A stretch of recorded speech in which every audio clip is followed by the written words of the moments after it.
Alright, I am back. I know I said I was going to record some more videos today, and because I just got a lot on my mind, I think, and just need some to air it out. Um, I be trying to go in order whenever I talk about something, but since my mind is always like so scrambled, I'm just go with my thoughts. I don't know if it's called the intrusive thoughts or not, or whatever. So, let's bring this thing down a little bit. Yeah. Okay. So I actually had a therapy session this evening, and was talking to my therapist about some stuff, and I don't really know where to start. Like I said, I had so much on my mind, and so I said my last video I had some videos and some memes that I saw that I was trying to that spoke out to me or spoke to me recently. So let me see. I got it right here. Give me a second.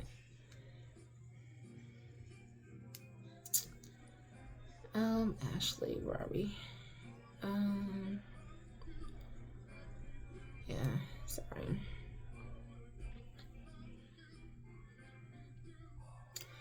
One of them was saying you want to be comfortable or you want to grow, because you can't do both.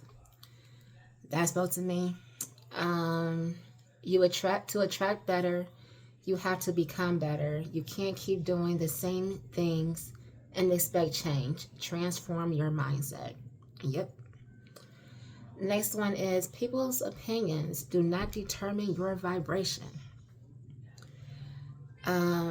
Never feel guilty for setting boundaries that protect your peace.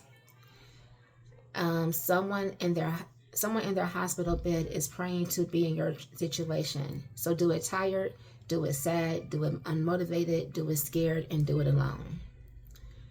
All of these have been really speaking to me, especially the ones that never feel guilty for setting boundaries that protect your peace. And during my therapy session today, I was expressing to my therapist about discouragement. I get discouraged a lot. And it's not even by anybody else, it's by myself. Like, discouragement, which I meet new people. Because ultimately, a few things I feel like my insecurities play such a big role in my decision makings or how I act nowadays.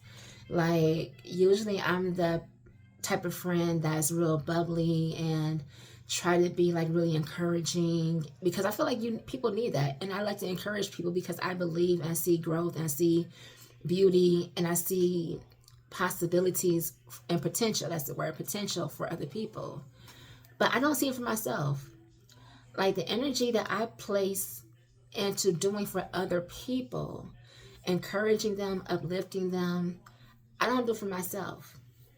One of the reasons why, there's many reasons why I chose not to have a wedding or like a traditional wedding, because one, I feel like life just gets, and again, it's shown me in the past, life just gets in the way to where things just happen and then it ends up not happening. So one of my thoughts was, okay, I'm gonna plan a wedding for 2026. But there's so many things else that I'm trying to do and take care of. If I put my list in priorities, a wedding falls further down the line. Because I just want to be married to my man. I care about a wedding, but then I don't care about the wedding. So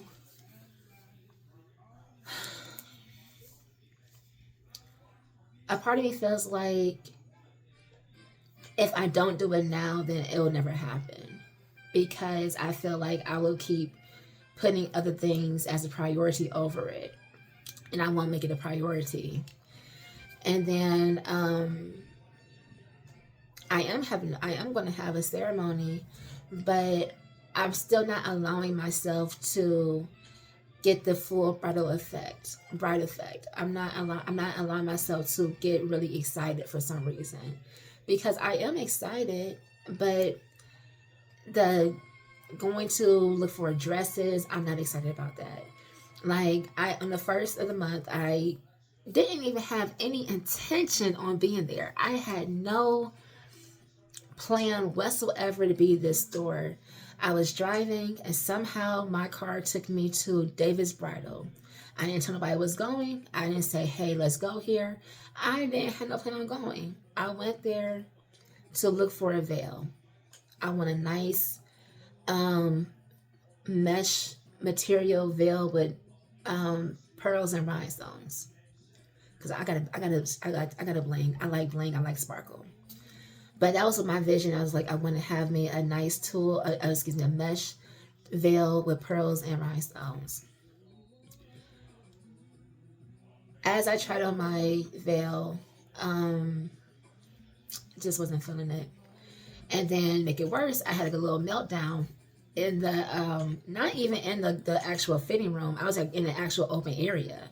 I had like a little meltdown, like just tears just started coming, and I felt like I was about to start hyperventilating. So like when I'm having an anxiety attack, a bad anxiety attack or a panic attack, I start hyperventilating and I feel like I just can't breathe and I start shaking. And usually the only person who can really help me during those times is my partner, where he just like I had to be hugged, I had to be held tight when I'm having a panic attack. Well, he was at work, so I couldn't get that.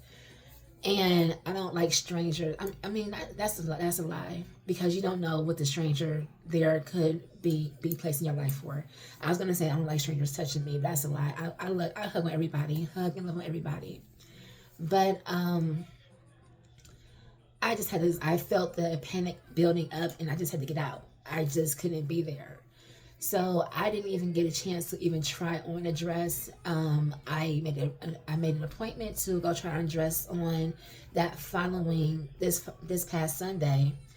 And Saturday I took myself out of it, called them saying, hey, I'm gonna cancel it. I don't wanna come in yet. So I'm not allowing myself to get that bridal feel, like, where I always thought it would be like me and my mom go to a bridal salon and go try on dresses and then go have lunch afterwards after I find a dress, or me and my girls would be all together doing things. Well, the girls that I asked for my bridesmaids to be are all in Cleveland. I'm in Texas. So I'm really by myself down here. I was gonna ask my cousin to take me. But then I was like, well, she probably won't be that interested in doing it, but not even giving her a chance. I just talked myself out of it. And I don't know what it is. Like, it's my therapist says that I don't know how to. I need to let myself be happy. I need to allow myself to be happy. And I keep discouraging myself to where I get in my own way. I've expressed it before plenty of times that a lot of times I get in my own way about things because it's usually not as big as I make it. And I think I keep self-sabotaging myself because it's still a special day. So I should still allow myself to be engulfed in the excitement about it and get it. But I just don't feel that right now. Like, I don't know, it's this discouragement. So yeah, so like I said, the actual wedding part, I had told him, I was like, I don't want to wait too long, because I feel like if we keep waiting it for 2, 3, 4, 5 years, well, I don't know how long any of us have. I don't know how long any of us have. Let's just be real. Like I said, within the past 4 years, we've lost 5 people close to us in 4 years. And none of it was like planned. Normally you don't really plan death, because unless you're like critically ill, terminally ill, and then they give you we give you a time frame of living. Well, my family hasn't really had that. It's just you get sick, and then and then sometimes it happens really quickly, and then it just goes straight downhill. Well, I don't know what the next day will bring us, and I don't want to keep putting certain things off. Like, okay, we'll get married in 2, 3, 4, 5 years. I'll be over 40, and then we'll probably feel like, it's not needed because we've been together this long. So it's just all these different things that just keep coming in, and it's like when I want to do one thing, something else turns me away from it, and then vice versa, pulled in different directions. And like I said, I feel like I'm like, is it what, double dutching, how you bounce between 2 feet, you can't just choose one. It's like I'm just stuck in the middle. I can't make a decision. It's hard to make a decision. And then like I said, when we made our final decision over the weekend, I was like, okay, I felt peace on it. I was like, okay, I can do this. But I still somewhat keep kind of downplay it and not allow myself to get excited when I really know, when I want to be excited. I think it's just the fact that when you constantly have disappointing moments in the past, you just, I don't want to say you, well, I guess I do put it in the atmosphere like it's not going to happen. So I try not to get myself too, excited about something. Like, I remember when growing up, my mom, like my dad, would always say he's going to come and see me or come and get me. And I would get my hopes up, looking forward for him to come by, and he wouldn't show. He won't show. He wouldn't call. You call him, he wouldn't answer the phone. He ghosted me plenty of times. Or he'll show up really late, and then we can't go where he planned on taking me. And then my mom was like, I got tired of seeing you get your heart broken because you will always be so excited about seeing your dad and going out with your dad, and then he don't show up, and then I have to see you sad and disappointed and that look on your face. And then there was times like where my mom at one point stopped telling me things that she was planning on doing because she said, I would hate to tell you something and see you get excited and then it doesn't go through, and then to see you get disappointed. She said hate seeing me get disappointed, so she wouldn't tell me anything until it was done. I remember like there's been plenty of times like for my big birthdays that I used to get, like the milestone birthdays, I used to get really excited for. Like my 16th birthday, I was really excited to do something for my 16th birthday, but my cousin's birthday, no, excuse me, my cousin's birthday was ahead of mine. I forgot what happened. I think we had something in the house that triggered my asthma, and I had this really bad asthma attack. And when God can give you, as a gift you don't really understand. I flatlined the day before my birthday, the 15th. I flatlined, and I had been intubated, and I was in the ICU. So was it the 14th? Because I know that they took me down. They took me down to the room on my 16th birthday. So I did get the gift of life on my 16th birthday, but the whole big thing we're planning to do for my birthday didn't happen. When I forgot what happened when I turned 18. Forgot what that was supposed to be when I turned 18, because it was like a milestone thing for me. We didn't do anything.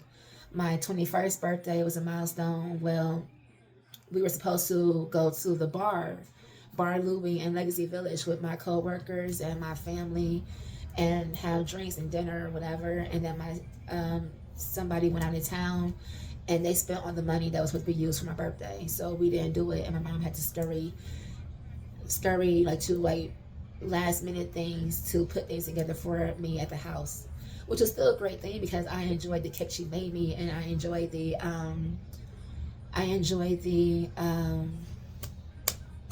cake she made me, and like the spaghetti she made. It's like a certain spaghetti she made. I enjoyed that spaghetti, so I still liked it. It's just certain things that's just teaching me not to get my hopes up. And I think that's what it is. It's that certain things that when I start looking forward to things, like I always looked forward to a prom. Prom was going to be a big thing I was going to look forward to, like just get my hair done, nails done, makeup done, pretty dress, with a guy that I really like. My prom was terrible. I have no record of prom. Like, I think I burned my dress. I'm trying to think if I burned my dress or I shredded my dress. One of the two. Like where I say the rage came out of me. Yeah, I destroyed that dress.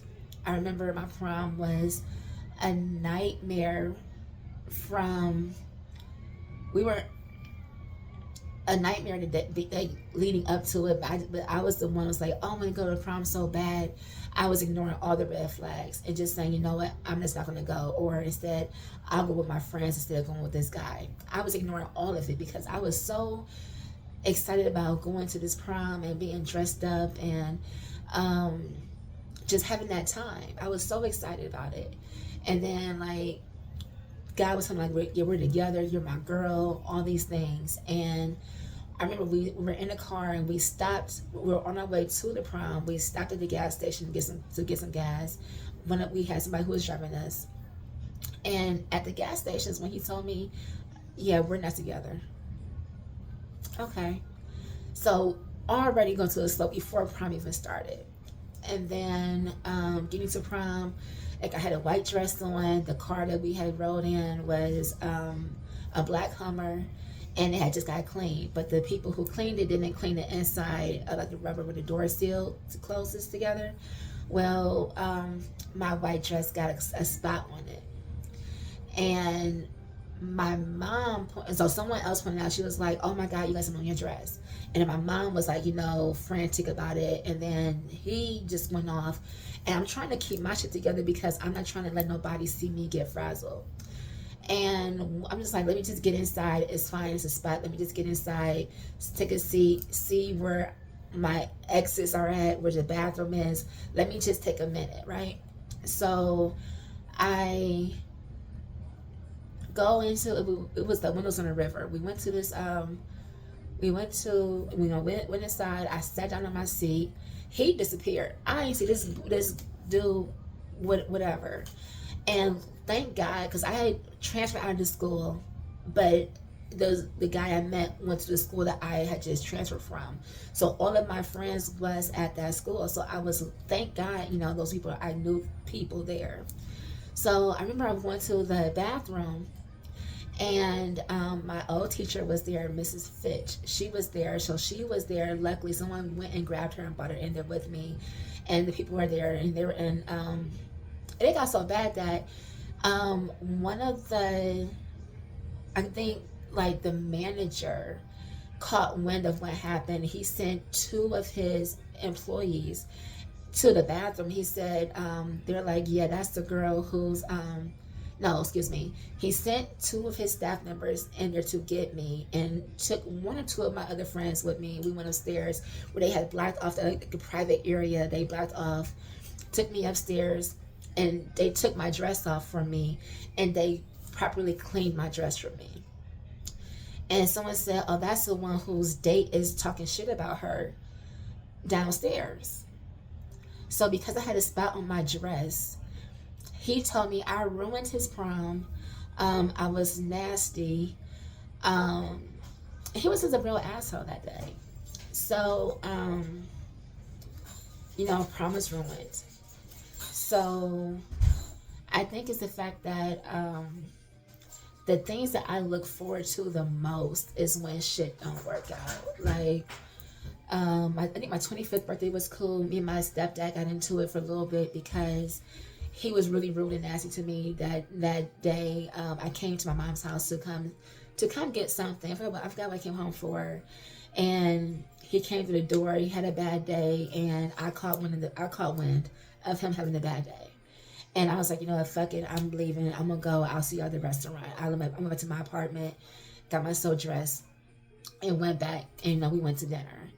And I wasn't really in the mood at that point. Because I'm like, I didn't do shit. I was just saying, hey, how you doing? And I'm catching wind of your bad day. So I'm like, okay, whatever. Let's see. My 30th birthday, I was supposed to try to rent it was like a lot of shit going on too. And again, me and my stepdad got into it that day of my birthday. So I was like, you know what? At this point, fuck it. I don't care about anything else. At this point, at 30, I was just like, whatever. And then my mom died 6 months later. So when she says not to, so I don't think that I don't intentionally like to discourage myself or get my hopes up for something. I just think that my past experiences has caused me to where I'm just like, you know what, before I get my heart broken or get disappointed, let's not worry about a wedding. Let's not worry about getting things, really worked up, because, I said, I've seen people when they pass get married and seen the drama circling a wedding. I don't like drama. I don't like bickering. I don't like telling people what to do. I barely like asking for help. So I wouldn't even know how to ask, can you help me with this? Can you do this? I don't know what to do. So I just don't do it. And so I did kind of like discourage myself from having an actual wedding, like a big wedding. Like I said, I got many different opinions on the whole wedding thing. I don't want to get too wrapped up and consumed with a wedding and forget the marriage, because a lot of people go into debt for a wedding when they should be more focused on the marriage.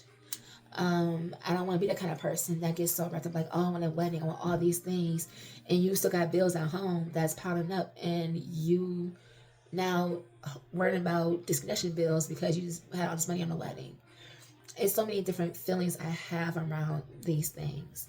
But that's one of the reasons why I'm like, I feel like could it be that I'm discouraging myself? I don't know. So, like I said, it's just certain things. When she said that, she was like, you deserve to be happy. And I was like, damn, I'm like, I'm a nice person. But she was like, but are you a happy person? I'm happy when I'm doing things for others, which falls into the people pleasing. But am I happy? Like, genuinely joy. What does happy look like for me? And I was like, I don't know, because like I said, my other video, I feel like I feel like an item on a shelf where you're just, it's like it's the frequently used. It's frequently used, but not frequently used, but not rarely used. So it's like you want to keep it there for easy reach when you need it, but you use it more than what it would be to put it inside of a drawer and put it away. Like I say, out of mind. I feel like an object. I don't feel like a person. I feel like an object, to where if somebody needs me, I'm there. Like that. I feel like that's my job, like an assistant. If you need me, I'm there. And I don't like that feeling. I don't like that I even had to say that. I don't like that fact. But I hate it even more, to where if someone asks me, what is it you need?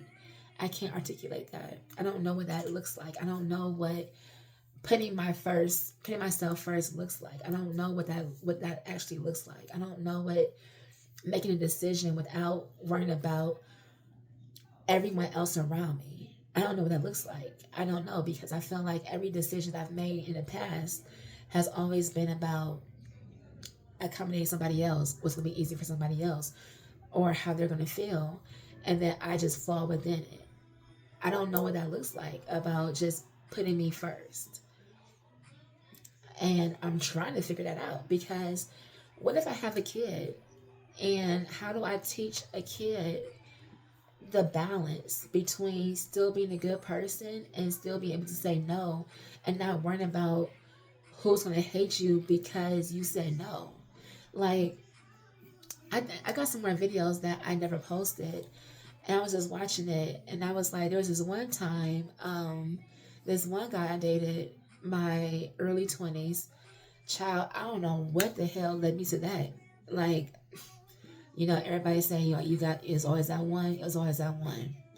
Well, this person in this group I used to be around will only call me, like, they will come like throughout the week, but like when the weekend is coming up, like Thursday, because I used to get paid on Thursdays every single week, my phone will be going off Thursday. Like, I am like, my phone is like a hotline. And they will always be like, well, we need this. Can you give me this? Can you take me here? And me being a dumbass I was back then, trying to please people, sure, let's go. I will be getting up in the middle of the night in a blizzard, going across town to go to some Chipotle. Well, excuse me, not in the middle of the night, but at night, getting them to go across town to get them to Chipotle when they could have walked over there. You know what I'm saying? Or they could have caught a ride over there. But again, me doing that, I allowed it to happen. So I can't get mad at them because I allowed it to happen because I didn't say no. I didn't say no because I was worried about who, I was worried about how they were going to look at me afterwards. But they didn't give a shit about me driving in a blizzard to go across town for them and then to drive myself back by myself. They didn't care about that. So, where's it going with it? Yeah, so I was like, this guy, like, he would be like, oh, yo, fat ass, and fuck this, and fuck you, and if I said no, right? So I'm like, well, I was still a fat ass when I had this money. So let me just take my fat ass with my money and go on my way, you know? Like, people were just so, and I wasn't, like, the light bulb did not go off then. You know, I wish it did go off then, because a lot of heartache would have been avoided, right? Like, in high school, like, people were just quick to try to call out me being fat. But I'm like, I was fat when you met me. I was fat when you asked for this worth of money. I was fat when I did this for you. So why are you trying? I know I'm fat. What did I do about that? I'm still a good person. But that's what I'm saying. That's what I was used to deal with. Like, when people would say, like, I was always trying to say yes because I was taught that being easy or not being difficult would cause me to be accepted, because again, when you're fat, that's what people see you instantly. They see you first before they get to know you. So if you welcome somebody with a smile, hey, how you doing, be all bubbly, then they start being like, oh, it's more welcoming, right?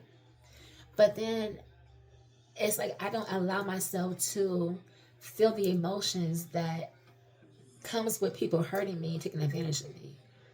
And again, most of it was my fault because I allowed people to take advantage because I was just trying to be accepted by people.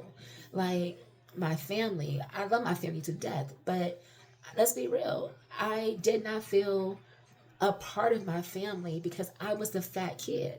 And I saw the side eyes, I saw the comments, I heard the comments. I saw it, like, if I go for extra serving, the look, you know. I used to binge eat, especially when I got a car.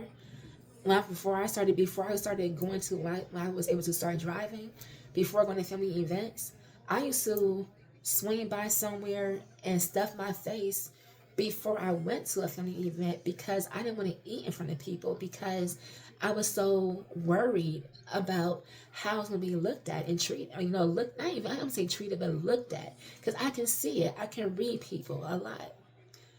I remember going to school. I used to put my lunch. I was raised in a Catholic school. I used to put my lunch, take food. Not even take the full lunch, but when you go to school, like, you have to go cafeteria.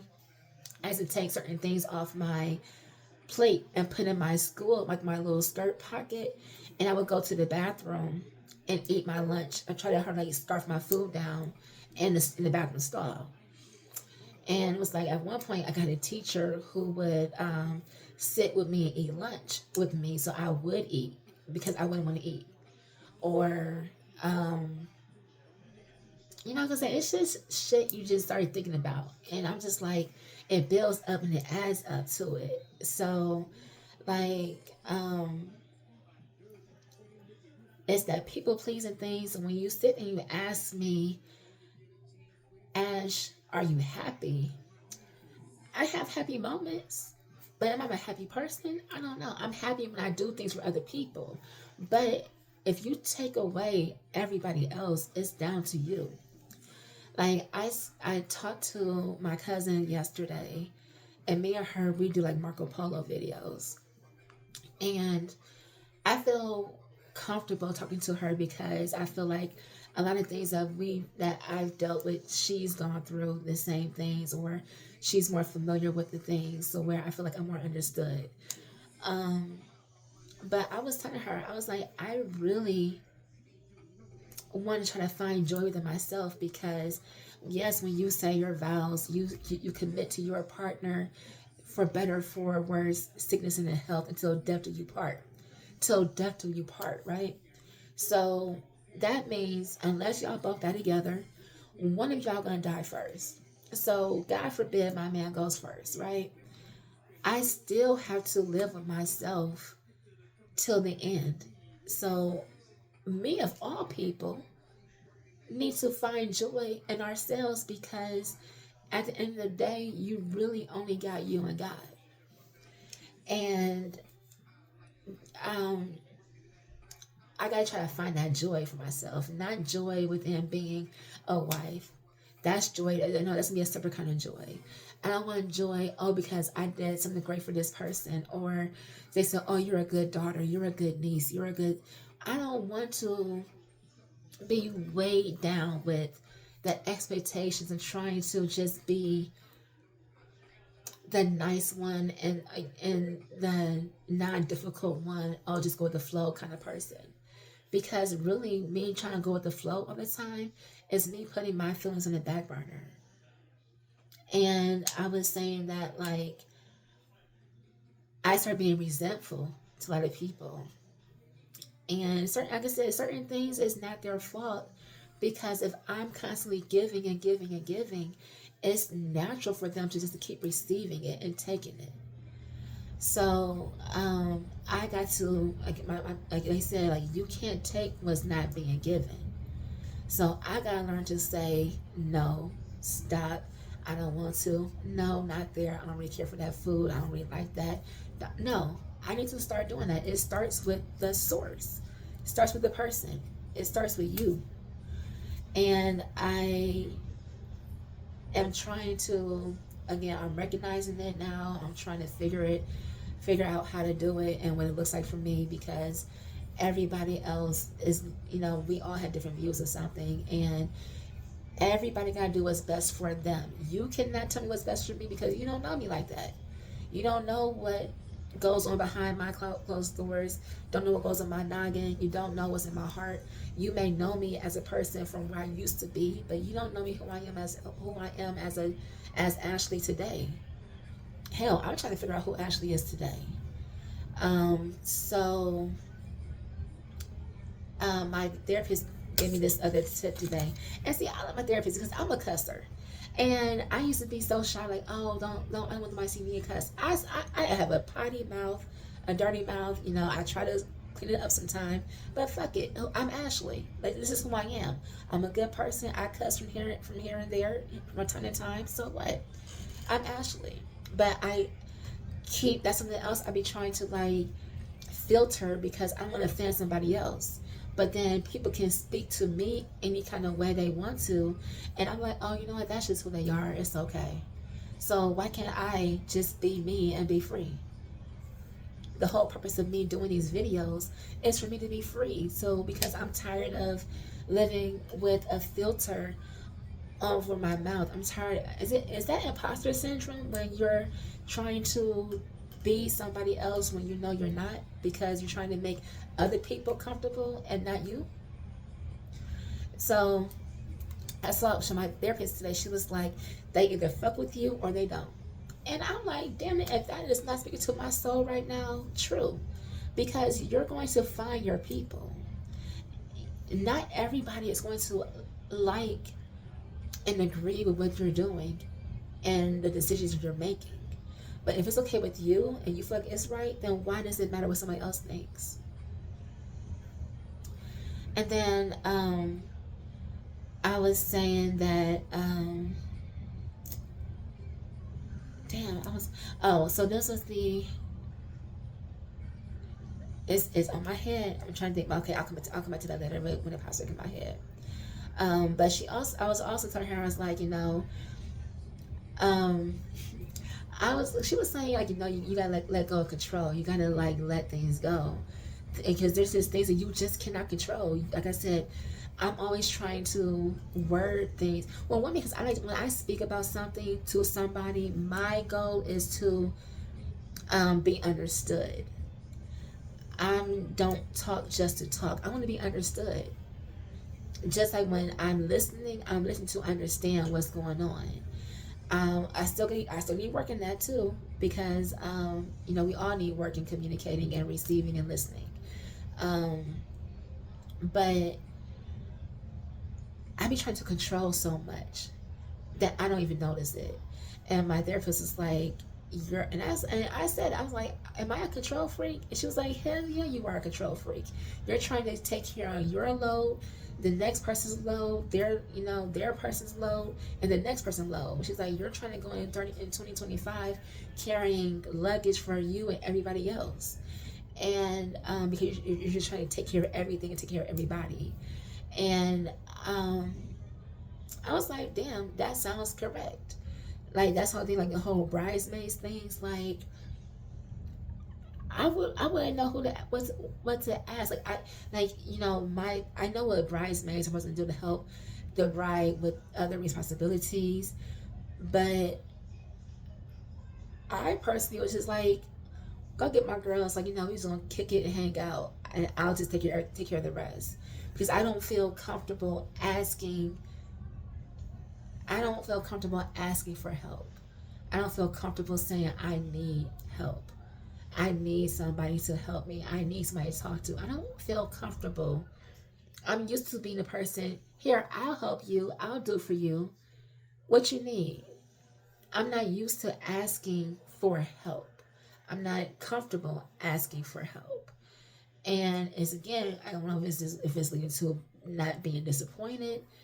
Oh my God, Prophet's just tuning away. I'm sorry, like my mouth is open. But you know, I'm so scared of making mistakes. And it's so crazy because I train people sometimes from at my job. And like I said, I try to give them all the same tip. Like everything is hard before it gets easy. So it's okay to make mistakes. So today in our training, we're being trained on like some different tasks and projects, and we all have to like share our screen and do the work one by one. And I kept noticing, I kept hearing myself saying, "Oh, I'm sorry, I'm sorry, I'm sorry," and I'm like, "What the fuck am I saying sorry for?" Because the system is loading slow. That's not my mistake or my fault. Why am I saying sorry for a system issue? And then so the next girl, when she did it, she was saying every single time she clicked her mouse, "Oh, I'm sorry, I'm sorry." I was like, damn, is that how I sound? And I was like, we are literally learning. We're in training today. Why are we saying sorry for shit we're just learning? It's a mistake. And it wasn't even a mistake. It was like a system thing. I was like, we really got into the point where we are apologizing for simple mistakes that's out of our control. Like, that's why, and so my therapist was like, mistakes are opportunities to learn. And I didn't think about that. For some reason, I am so scared of making, like, I feel like my mother put the fear of God in me to not make a mistake. And I don't know if that's a good thing or a bad thing, because you've got to make mistakes to learn. Certain mistakes, I get that you don't want to make. You want to try to shelter your kids from making certain decisions because you don't want them to be hurt. Some decisions can go left, some may go right. Some decisions can it's situational depending on depending on the timing and place and who you're with, who you're around. I guess the mistakes, it really it depends on where you're at, because certain mistakes can be fixed right away, certain things can't. It just depends. But I think I have gotten to the point of wanting to be liked so much that I wanted to be goody two shoes, or always trying to do things the right way, do what people say without even asking, because I don't want to be difficult. And then it's like, no, what the fuck am I doing with myself? Because I got so many questions that I need to be asking about things that I just been going with the flow about. And I micromanage every single thing, and I was like, this is not the way life is supposed to be. I'm exhausting just myself because I am just so fucking worried about who is going to judge me. And it's like a prison. I really feel like like it's a meme that's surfacing that goes around us online that's like where it shows an image of somebody's head and it shows like their brain in like a prison, like you're your own prison. And I was like, I never want to be a woe is me kind of person. I definitely don't want to be a woe is me person. I don't want to be a pity something or a self pity person. I want to know why. I want to know where some of this stuff stems from so I can try to address it and move forward from it. Move forward and know how to cope and do things. Um, I definitely don't want to be like being somebody that's like, oh my God, what was me? Like I got some fucked up issues and fucked up things about me. I'm just trying to figure it out so that I can fix it and move forward with my life. I don't want to just to dwell in it. I want to fix it and move forward with my life. I want to learn how to cope with certain things. Not trying to dismiss anything, not trying just to ignore it. Because I feel like when you certain things, if you don't address it, then it's going to eat away at you, and it can be worse. It could just rot and fester.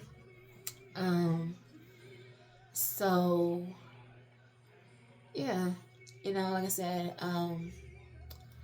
I just think that yeah, making mistakes. I need to make mistakes. I'm so scared to make, it's like a paralyzing. I'm so scared to make mistakes to where I just don't do anything because I'm like, I don't want to make mistakes. I don't do it. So I hinder myself and then again, self-sabotage. So that's that, working on that. I'm trying to figure it out. Um, the word resentful is again coming up in my brain, my noggin. So again, things that sorry, wait. Whew, excuse me.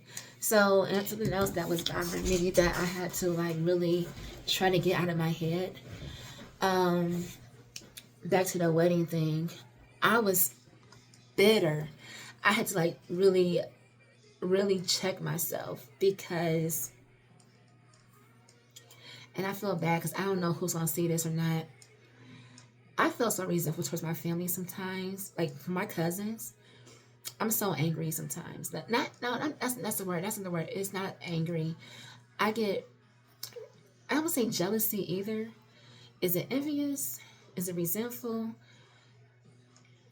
I don't know. If y'all still here with me and listening to me, help me figure out what I'm saying. So I'm trying to think. All of my first cousins, besides one, everybody has kids, has been married, or is getting married. Their mother was there for their wedding. They were able to share moments with their mother that I am never going to be able to have. And I feel like it's not fair. But it's not their fault, right? Because like I'm sure my mother would be here if she could, if she had a choice. But I am like it's something that's in the pit of my stomach that just and that could be too about the excitement of a wedding that I just don't have because it's more bitter feeling because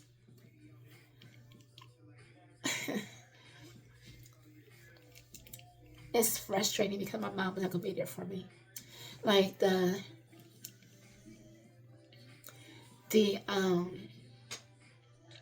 the wedding dress shopping or mother the bride thing. It is bothering me. Like I'm gonna have kids and they're not gonna know who she is. I'm gonna be married and she's not gonna be able to experience that with me. And it annoys me because people be like, oh, Ashley, it's okay. She's with you in spirit. She is with me in spirit, but you don't know how I feel because your mother was there for you. She was there. My mother was there to witness y'all get married, but she's not there for me. My dad and I do not have a close relationship. So it's not like, oh, I can have my dad walking down the aisle. We don't have that kind of bond for that. The person who's going to give me away was going to be my brother, Jonathan. So I had already dismissed the fact of having a father-daughter dance or a father-daughter, the traditional dad giving you away part. And my mom is not going to be there for me. So that is a really big part why I don't want a wedding, because it's really hard to look at that. And this is where it comes with this is where it comes to communication, right? You know how you say you can't control, I said before, you can only control what you say and how you say it, but you cannot control how somebody else receives it.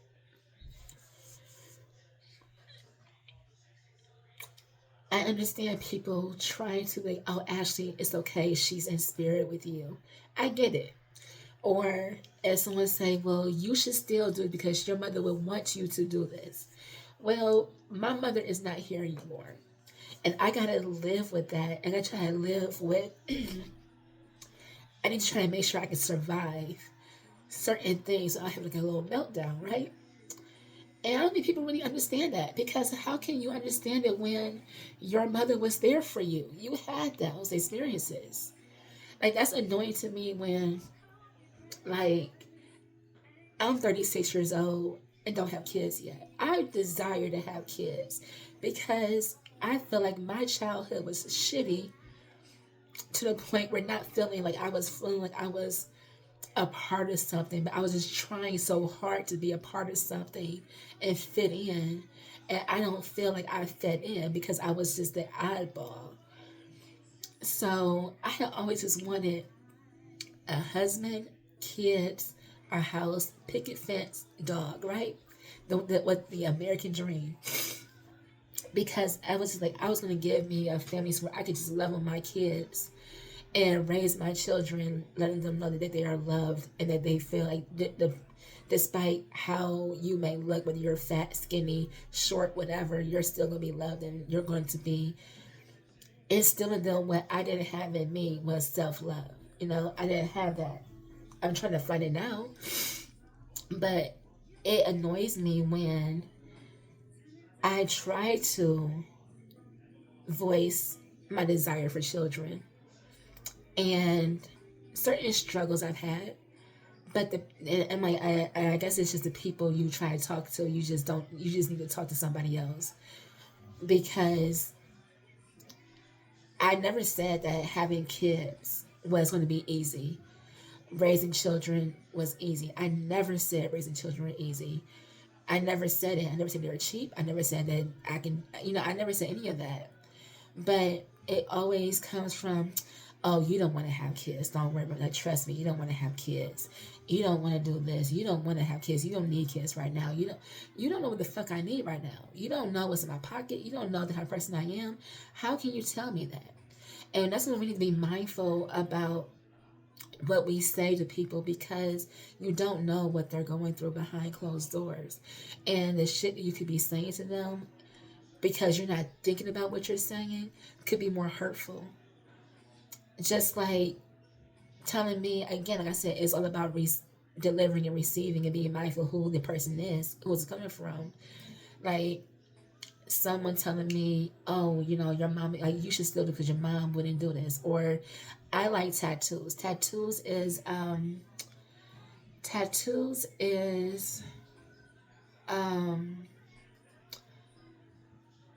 don't know if it's treatment, therapeutic. I don't know the word I'm looking for, but I love tattoos. My mom didn't care for my tattoos at the time, And I told her, I was like, this is my last tattoo if you stay with me. Well, she's not here with me anymore. But this is something I use to cope with me, that I like for me. It's my body. I ain't tattooing nobody else. But I get hit with, well, your mom wouldn't want you. Well, she's not here.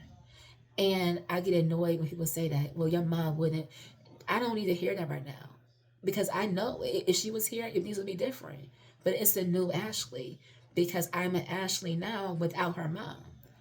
I'm an Ashley now experiencing life in a way that some of you haven't had to. Just like I'm sure there's other people out there going through certain things. Like they have to experience, this is like a new way of them. Like when you go through something, you become a different person. You're not going to be the same person.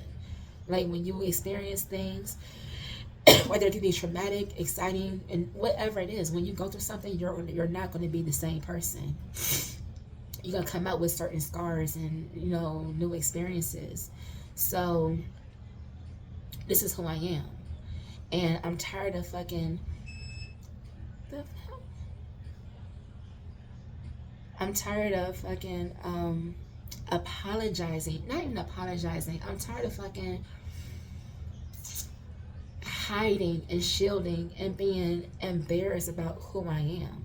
Like, I am a person who likes to love and hug on people because I feel like sometimes you need a hug. Why am I ashamed of being a nice person? Why am I ashamed of being that exciting person who is excited about other people? Or why am I ashamed about, being an extra? And the extra part is more like extra, like when it comes to somebody's birthday, I want to do something bigger for them. Or when it comes to making a special dinner, I'm gonna try to go all out, light some candles, put some music on, pull the table out on the patio. I'm gonna try to go out of my way for certain things because it's because I like to show people that maybe that's one of my gifts, like my what's it called, love languages, acts of service. That could be it, because I like acts of service to do for other people. But I don't know, like I saw some posts before, and it's like, and made a post like, when you meet somebody who's real bubbly and real excited to see you and just really chipper, you look at them sideways like something's wrong with them. Well, why is something wrong with somebody who's excited to see you? Maybe you being there brightens their day. Like, people would hate work, but my job in Kentucky, I loved going to the first 6 months was kind of rough. I wanted to quit every day my first 6 months, but that's neither here nor there. But I became, like, my job became like a second home to me. I loved going to work and was chipper because they made my day better. It wasn't like, oh, I just love my actual job. I like being with the people. So the people I was surrounding myself with, I just enjoy being there with them. Like, they made my day. So, like, I just always wonder why people make it seem like it's just really weird to be a chipper person. But then I also be thinking, like, the chipper, happy hams, whatever. We all get these everybody get bad days, and we all can't always be chipper, And that was one of the other things. So I was talking to my therapist today. I was like, I said, I don't know how to handle my anger, because I tried to describe it as a pot of water where it's like really on the surface, the surface looks like it's just real calm and like real settled, but if you look at it close enough, you can see the bubbles simmering at the bottom, or the water simmering at the bottom because it's simmering to a boil. That's what I feel like I am a lot of times, like, just, I guess you say, imploding on the inside, or just bubbling on the inside to where it's like it's going to come out one day. And she asked me, do you worry about how other people are going to handle you in this state of being mad or angry or rage. She was like, because anger is a good emotion. And I guess it is, because you can't always be happy. You can't always suppress your feelings, because they got to go somewhere. One of my friends told me a long time ago, he was like, the crazy got to go somewhere. Because you can't hold the crazy in so much. It has to go somewhere. And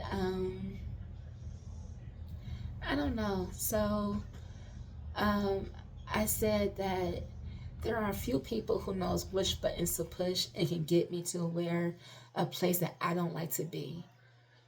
Because it's like I don't really know how to control my anger when I have it. It gets to the point where my anger I just suppress it into where it just where I just keep piling up until I just can't take no more. And because I don't know how to react or handle my anger, I just start crying because it comes out in tears, because I'm just that angry to where it has to go somewhere, because like you just can't keep it all in. It has to go somewhere. So it comes out in tears because I'm just pissed off and angry. But another way of saying that I again maybe put myself on a back burner, I don't allow myself to be angry at people or show my anger with people that much in the moment, especially in the moment. I try just to like hold it in, because I don't really know, like I said, I don't know how to really handle my anger, because I feel like a different person come out of me when I'm angry, and I just rather just contain that person inside. But I don't know how people around me will handle it, because I don't know how to handle it. I don't know how people want to handle it. So I try just to like hold on to it and then deal with it, or not deal with it and just, you know, suppress it. Like there are people who I know I got a time limit with. If I know, okay, you know what, I gotta get about 5 or 10 more minutes left for me. Let me start making my rounds and start saying bye, because I gotta get out of here soon. Or certain scenarios, I'm like, you know what, it's time for me to go, because if I stay here any more and like any longer, it's gonna get ugly, and I don't want to be that kind of person. And I don't like being angry. I like being happy. I like being in a good chipper mood. So I don't know. I'm conflicted. I feel like I'm just always conflicted, because all these emotions and scenarios, I guess it's like everything is not going to be one way across the board. You have to sometimes go about ways in different scenarios, and you gotta, you know, I can't do certain things in this one setting. I gotta act accordingly to this, and then the same thing. So I guess I really need to take a step back and look at where I'm at, where I'm going, who's around me, before you know I make a decision. I can't just use the same rule and apply it to every single scenario. So I guess it's basically the situationals, and I'm trying to figure out which situation I'm in to, you know, before I make a decision. So, yeah, this is all I guess in like my mind. So, like I said, I don't know if I'm gonna be posting these things or not. I just need to talk to get it off my head. Because I didn't really sleep good last night, but it's not because I got stressed out. Um, I been having a lot of coffee, a lot of espresso. I've been doing this, my protein espresso kick, where you make your espresso and then you add your protein shake to it and you drink it like that. Well, I think it's been doing pretty good with me, right? So, um, yeah, I want to go to bed soon. But back to what I said at the beginning, it says never feel guilty for setting boundaries that protect your peace. And I think one of my goals this year is to really set boundaries and not feel guilty about it, because we all got to do what we got to do to protect our peace. And I think what I desire most right now is a peace of mind, because I was telling my therapist today, I was like, the voices I hear is my voice, and I said is critiquing every single thing I'm doing. And I said, I don't feel peace within myself, because I feel like I'm criticizing myself every single day. Every waking moment, I'm criticizing myself. Whether when I wake up, it's like, oh, let me go wash my face, brush my teeth, But you should get some water first. You're supposed to get some water right then. You know this better. You should have been doing this. Well, Ashley, you should have just gotten up a little bit earlier to go for a walk. You should have been doing this. So I'm like, it starts first thing in the morning with me, like just criticizing myself, and then it's throughout the day. Like, you should have been too friendly with that comment, or you shouldn't have been this. You should have gotten this done a little bit faster. You should have asked for more work. You should have been trying to do this. I'm like, damn, I don't get any within myself. I'm not allowing myself any peace.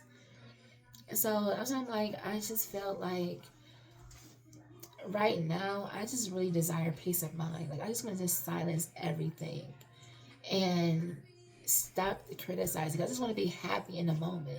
I don't want to be like trying on a wedding dress and then it's like, well, you shouldn't be doing that. You should be ordering this. You shouldn't try this on. Or asking for something. Well, you shouldn't be asking for this. You can do it yourself. Or you shouldn't do this. You should do it yourself. You should just not say anything, just keep it to yourself. I'm like, when I say this is like a day-to-day thing, it could be the anxiety in me, it could be depression, it could be all of the above. But it's just like, or like I said, my therapist said, I am micromanaging every single thing I do, which I'm judging every single thing I'm doing. Like, I was like, well, whatever, so again, I don't know who's listening to me. Like I said, I think I keep repeating this. I keep repeating this part, but I really, really, really, really am recording for me, because I need to just, like I said, I don't really talk to people, and I don't really feel like when I do talk to people, I always feel guilty. Like, a matter of fact, one of my cousins, I go visit my cousin, and we always talk, but I feel like as soon as I leave, I'm always apologizing, like, I'm sorry for talking your ear off. Like, why am I apologizing for just talking to my cousin, catching up with my cousin? Why? You know what I'm saying? Like, I feel so guilty. Like, one of my other cousins made a comment, like, when we talk, she says that I dominate the conversation. No, excuse me, that's not what it is. It's that because she doesn't carry on a conversation, I try to carry on the conversation. So I keep bringing up stuff to talk about. When I guess I don't get the memo, like, okay, read the room, we're done talking. She said what she had to say. We can just end the call. But because I just like talking to my family so much, and my cousin, I'm like, okay, what's going on? Talk to me. Especially if I ain't talked to you in so long, and I just want to say, like, you make sure you're okay, but not everybody is like that. So I just feel like I don't really have someone to really talk to, because again, you got your family to talk to. You can't always tell your family every single thing, because shit gets turned around on you, or family is really judgmental. Not saying my family is, my family, anybody, you really gotta be careful, like, who you talk to about what. So because there's some times where I just don't know what I can say, what I can't say. I don't say shit at all. So the best thing for me to do is to record these videos so that I can able to clear my mind, get stuff off that's been weighing on me. I get to watch these videos a year later to see the difference. Somebody else in the universe may come across a video, and they could be bored at work and just come across me yammering, and they be like, oh shit, I'm not the only one, or she sounds like this, like, I went through this, or this sounds familiar, or somebody else maybe going this, stuff like that. I'm trying to do like as in a positive, something effective, productive. That's what I'm trying to do. So, I don't even edit my shit. I just really just sit in my office, press record, and talk and say what's in my mind, and then I upload it and I go. And because I really just want to be honest. I really want to just be authentic and just be me and not worry about, like, do I sound right? Do I look right? I think I went over an hour, so it's going to be like a part 3 now. Okay, well, fuck it. So now I got time because I got to make this a part 3 now. But yeah, so I want to be authentic. I want to be myself because I got to get comfortable with being me. Like, if I can't be comfortable in my own space and element and just be myself, how can I expect somebody else to be comfortable with me and accepting of me? So I got to accept myself first. And that's what I'm doing now, right? So that's another thing with these videos. Like, I was trying to say earlier about finding balance. And, like, I'd be conflicted because you want to share and be open. Well, my intention is to share and be open with people, but then what is on the lines of sharing too much and keeping them to yourself? What is the line of just enough and not too much? Like I have a hard time drawing the line in the sand about what's too far, what's too much, what's just enough. I have a hard time deciphering that. I don't know what that looks like for me. I think I'm like a person who's been all or nothing. So, yeah, I don't know. So maybe somebody else out there who, if somebody is listening, they can try to tell me. Let me see what else. Because like I said, I had some stuff written down I was going to talk about. Because I said I just wanted to get this shit off my chest. And I don't know why I keep saying this. I don't know who's listening, if they are listening or not. But it's for me. And like I said, I am not a person who is going to be... I'm not going to continue to... I don't know, y'all. I don't know. I'm losing train of thought because I'm trying to do too much again at the same time.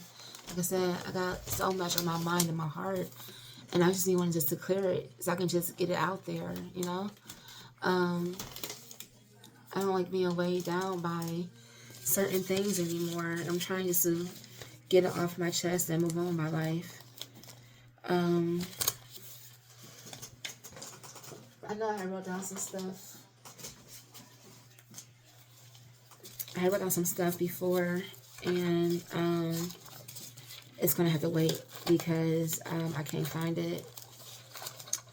But I don't know if I'm able to do lives yet or not, because I don't know what I'm trying to do. Am I trying to do lives? Am I trying to get followers? Am I trying to be a content creator? What am I trying to do with this? I don't know. I don't know what I'm trying to do with this social media thing. I don't know what the outlook of the outcome I'm trying for. I don't know. I just don't know. I don't know what I'm trying to do with myself. I'm just winging it. That's what I feel like. I'm just winging it. Let's see. I remember when before I was trying to do recordings, I had wrote down like lists of things to talk about, like just brainstorming. So let's see. Don't know what that is.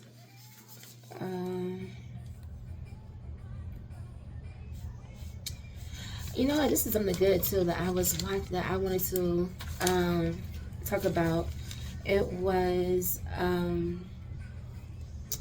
something that I often deal with. It is comparison. Comparison really does steal your joy, because you're constantly comparing yourself to somebody else. I think it, and the term, the source, keeps coming to my coming to the forefront. Like, my therapist today brought up a comment. She was like, I was like, everybody around me seems so opinionated about everything I do.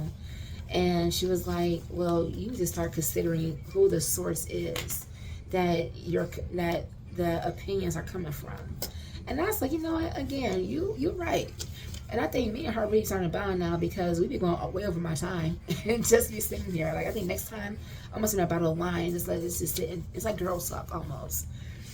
A girl is like girl talk that holds you accountable for your actions. So comparison, it steals your joy, because you're trying to, I dropped my notes somewhere. You're trying to compare yourself to somebody you see on the internet, and you see on internet, YouTube, TikTok, Facebook, social media in general, celebrities. You try to be like, oh, this is gold, this is gold, this is gold. Your goal is not my goal. And I realized that because there was this, again, I say these memes pop up, and it's always relatable to what I'm dealing with at the time.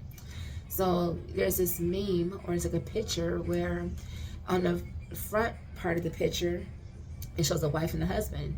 They cuddle up. There's like, he has his arm around her, and she's just like, loved up on him.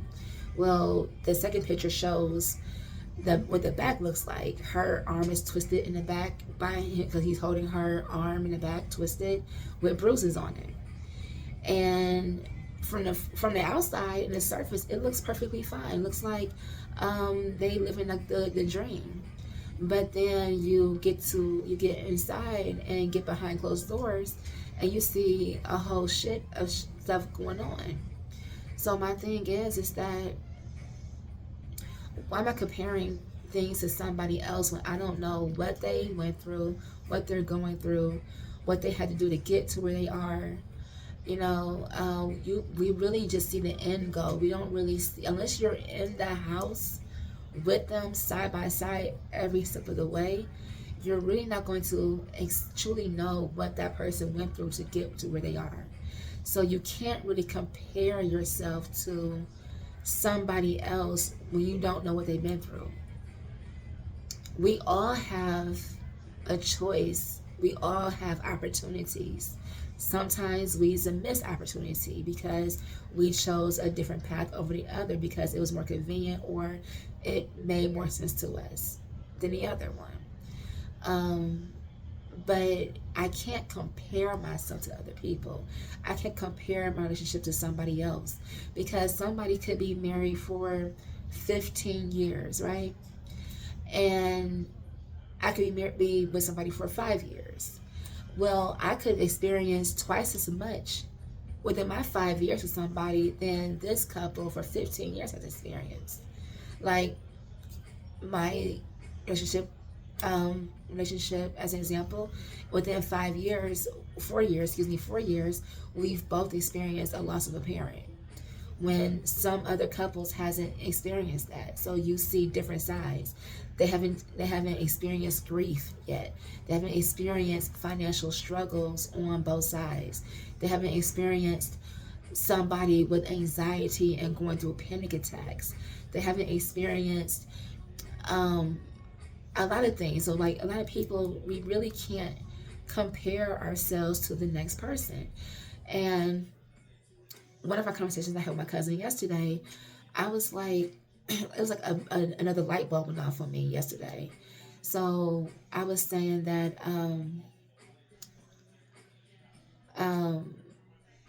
God, God created my beginning and my end.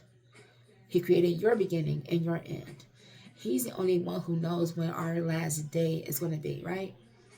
So if you created, so I'm looking at it as like as a book. When the author creates a story, he's creating different characters. Every character has their own story. You may be just a um like a partial, what's it called, like a supporting actor or actress, a supporting role in the story for someone else, but then you may have your own story. Or when I was created, he has a he has created my tomorrow already. So whatever he has created for me is going to be for me. So whatever he created for that next person, because he created them for their own purpose. Just because this person is going this way and doing these things does not mean that I don't mean shit and that I'm feeling at something, because that's for them.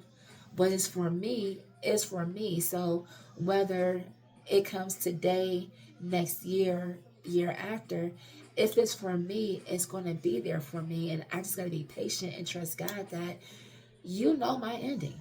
You know my tomorrow. You know what I need before I know that I need it. So um, I just need to show some grace and be patient, and comparison, like I said, it steals joy. Like, I'm comparing my body to other people. Like, someone else body, like, no, they lost weight faster than I lost weight after my surgery. Well, you don't know what all they're going through. Some people lose weight instantly, some people don't. I was not disciplined enough. I was thinking I'm gonna wake up and be, within 3 months I'm gonna be like 100 pounds lighter. But it didn't happen. Doesn't mean that I was failing. I still lost weight, just not as fast as somebody else did. Could I have done things differently? Yes, I could have. But like I said, I chose a different path. So, I gotta just rock with what happens and just, try my best to get back on track. But it doesn't mean that I'm not shit.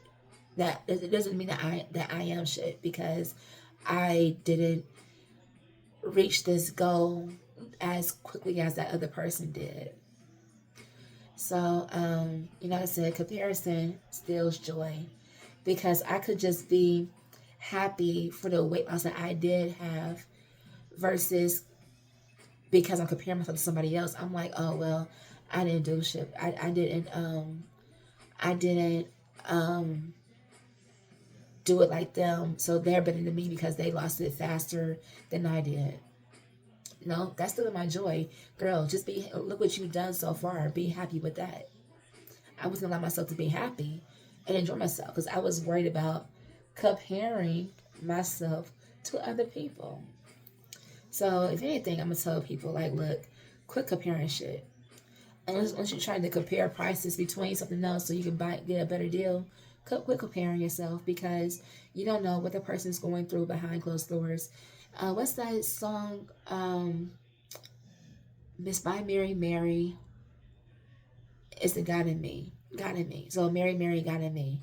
Um, they were basically saying like, you see her outside, she got all these great things going on. What you don't see is when she gets behind closed doors, she's down on her knees praying to God, blessing him, praying and asking, so you just don't know what people are going through. We don't know the sacrifices that people has had to make to get there. So again, the comparison steals joy because we should be enjoying. Like, I will say for me, I was comparing my home to somebody else's home, and to a point where I wasn't ready to host anything at my apartment.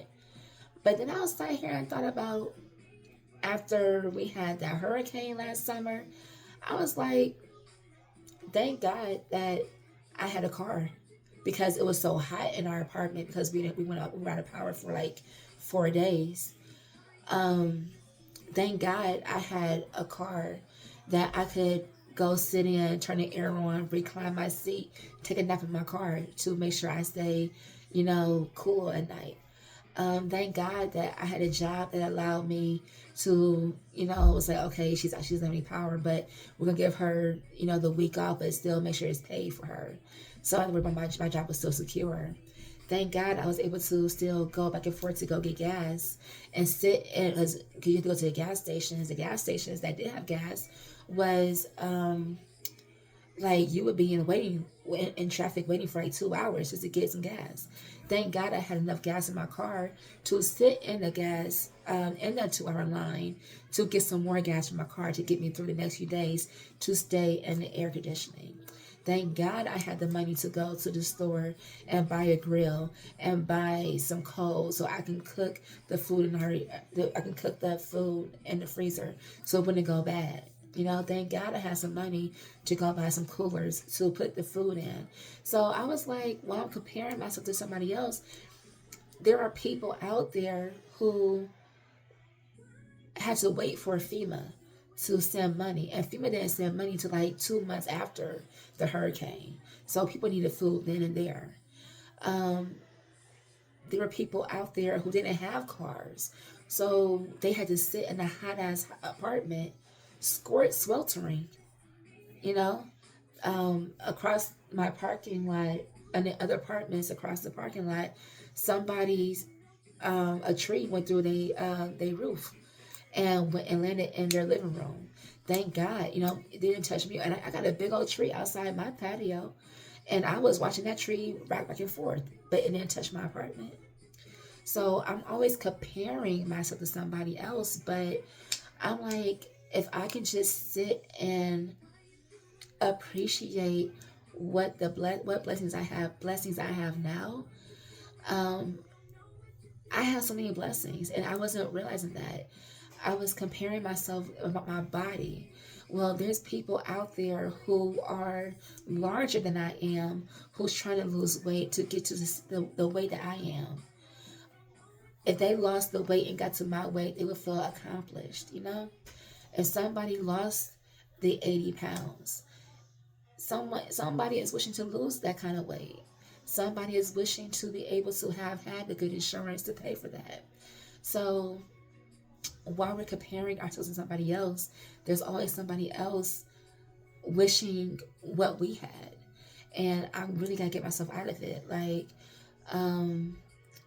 the same people who saw some their kids a pain in the ass or driving them crazy. Well, there's somebody wishing they had kids. Or somebody is like, well, I don't want to plan this wedding. There's somebody wishing that they had somebody to plan a wedding with. There's somebody wishing that they had their spouse still with them. There's somebody who's wishing that their spouse appreciated them. There's always somebody out there who's wishing that they had something else. And while we're so busy trying to compare ourselves to somebody else, we're almost like spitting in God's face, because you're not trusting God to bring you what He has for you. And I'm just sitting here thinking about that, because again, if I said that you created my beginning, you know my end, that means you know everything I'm going to need from here, like through A through Z back to A. You know what I need.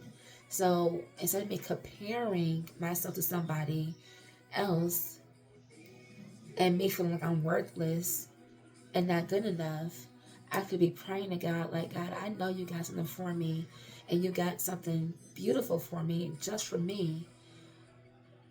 Just give me the patience and understanding. Prepare me now to be ready for the blessings you're going to have for me then, so that when you do send me the blessings, let me be prepared. Like, I desire children so bad. Like, I don't think people understand the desire I have for children. I love children. I love kids. I love children. I also know that I have a lot of trauma and a lot of shit that I gotta deal with from my past, so that when I do have kids, I'm not being that person pouring my trauma onto them and creating a vicious cycle. So maybe the fact is that I'm being prepared now, so when it does happen, I could be in a better place. So that's what I'm just thinking about. That was like the list of the last little bit I think for today was the comparison. Comparison steals the joy. So we need to be more mindful of it's okay to want more, but it's okay to be grateful for what you have now while wanting more. Because what we have now, somebody else is wishing we had. So I think that's where I'm going to just end this right now. And like I said, I got a lot of shit to talk about and get off my chest. And while I'm in the mood to record, I'm going to record some more probably this week. Probably. I was like, oh, I don't want to like bombard people with all these videos. Fuck it. It's my page. It's my thoughts. Let me just free myself. If people don't like it, they don't gotta. I don't even know if anybody's gonna watch this or not. I can just record, get it off my chest, and move forward. Again, that's like getting in your own way because you're worried about somebody else and not yourself. Mind my business that pays me. That's my business. I'm going to post on my page, and I just gotta keep telling myself that, like, girl, get out your head, get over yourself, record your shit, move on. It's a video. So I really just, like I said, get out of my own way. That is my goal, like to get peace of mind and get out of my own way. And if, like she said, they gonna fuck with you or not, either way. But that does not mean that my day is going, like my life is going to end because somebody doesn't like what I say. I gotta keep that mindset because this is what's going to happen when you start doing for yourself and doing what feels right for you. You are going to become a new person and you're going to be saying no. You're going to say fuck it. You're going to say I'm doing what's best for Ashley, and not everybody's going to agree with it. So that means that it comes with it. Everything new comes with something. So every action has a consequence. I just hope my consequences on this doesn't really affect me in a negative way. But I address it when it happens, if it happens. I'm not gonna let that fear get in my way. So, yeah.